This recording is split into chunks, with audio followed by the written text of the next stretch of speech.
Venons-en maintenant à la guerre liée au plein témoignage du Seigneur, ou au témoignage du Seigneur en plénitude et perfection.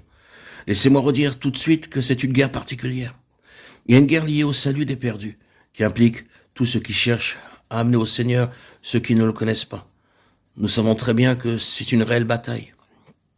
Et il y a une guerre réelle associée à cela. Il y a cette guerre qui a trait au fait d'être un chrétien, et donc continuer simplement en tant que chrétien. Ce n'est pas une chose facile de continuer dans la voie du Seigneur. La plupart des hymnes militants que nous chantons ont à faire avec la vie chrétienne en général. Et ils ont certainement une juste place. Parce que la vie chrétienne est d'un côté vraiment une guerre. Mais, comme nous avons dit cela, nous n'avons pas tout dit. Il y a une guerre particulière relative au dessein ultime du Seigneur. La guerre devient alors d'un caractère différent. Elle se trouve dans un monde différent et prend différentes formes quand elle est liée à ceci. Et c'est à cela que nous avons été occupés dans notre présente méditation. Aussi, revenons à ce livre de Néhémie, qui après tout est seulement une illustration de réalité spirituelle et céleste que nous trouvons dans le Nouveau Testament, particulièrement dans des parties telles que la lettre aux Éphésiens et le livre de l'Apocalypse. Nous nous trouvons en présence d'un immense conflit revêtant une forme particulière à cause de la chose qui est en vue. C'est cette muraille qui est le trouble, ou la cause du trouble, c'est-à-dire le rétablissement d'une pleine expression de ce que le Seigneur désire concernant son peuple. Et cela provoque un grand antagonisme très positif et très persistant d'un caractère particulier.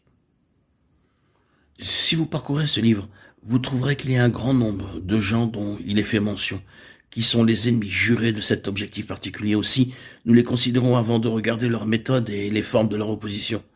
Il y a Sanballat, Tobia, Geshem. Qui sont ces gens? Que font-ils? Comment sont-ils venus? Et quand vous répondez à ces questions, vous arrivez très près du cœur des choses quant à l'opposition spirituelle.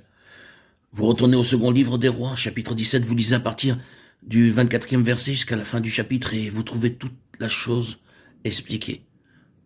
Nous ne lirons pas tous ces versets, mais juste assez pour nous introduire dans la situation. Le roi d'Assyrie fit venir des gens de Babylone, de Cuta, d'Ava, de Hamath et de Shervaïm, et les établit dans les villes de Samarie, à la place des enfants d'Israël. Ils prirent possession de Samarie, ils habitèrent dans ces villes lorsqu'ils commencèrent à y habiter. Ils ne craignaient pas l'Éternel, l'Éternel envoyait contre eux des lions qui les tuaient.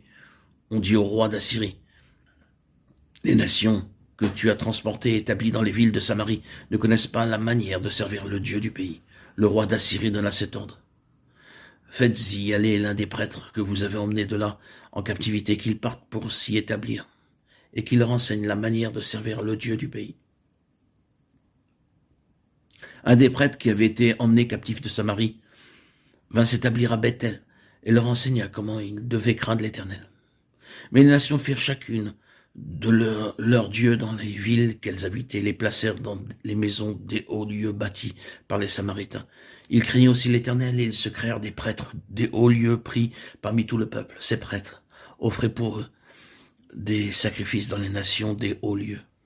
Ainsi ils craignaient l'Éternel et ils servaient en même temps leur Dieu d'après la coutume des nations d'où on les avait transportés. 2 Rois 17, 24, 29, 32, 33. Ce sont là les gens contre lesquels Néhémie a dû lutter et qui cherchèrent à faire échouer ou à empêcher la continuation de cet ouvrage. Considérons-les et voyons qui ils sont et ce qui les caractérise. Tout d'abord, ce sont des gens superstitieux. Ils voient certaines choses se produire et ils tirent la conclusion que ces événements ont quelques arrière-plans d'un caractère surnaturel. Ils ne connaissent pas le Seigneur, ils ne savent pas que cette chose vient du Seigneur, mais ils parviennent à la conclusion qu'elle a un arrière-plan surnaturel, c'est quelque chose d'occulte. Ils pensent que si seulement ils peuvent découvrir les secrets du domaine surnaturel, être initiés au mystère de celui-ci, ils pourront éclairer cette situation et ils procèdent ainsi. Remarquez qu'ils présentent leur doléance touchant le Seigneur au roi d'Assyrie, celui-ci envoie un des prêtres qui ont été emmenés hors du pays, et ce dernier leur parle du Seigneur. Mais la chose est tellement irréelle, tellement fausse, dans un domaine tellement faux, entièrement faux. Vous trouverez ici une déclaration qui est presque impensable. Ils craignaient l'Éternel et ils servaient en même temps leur Dieu. Craindre l'Éternel ne veut aucunement dire là ce que la crainte du Seigneur signifie au sein du peuple du Seigneur. Craindre le Seigneur signifie qu'il est réellement le Seigneur et que vous êtes devenu entièrement et complètement soumis à lui en tant que Seigneur. Cela, c'est craindre le Seigneur dans le vrai sens. Mais ce n'était pas vrai de ces gens. Ils avaient une connaissance superstitieuse de Dieu, née de la peur, de l'infortune, des difficultés, des choses tournant au mal. Mais leur connaissance ne les a jamais réellement amenés au Seigneur. Ils continuèrent à servir leur propre Dieu. Ce sont ces gens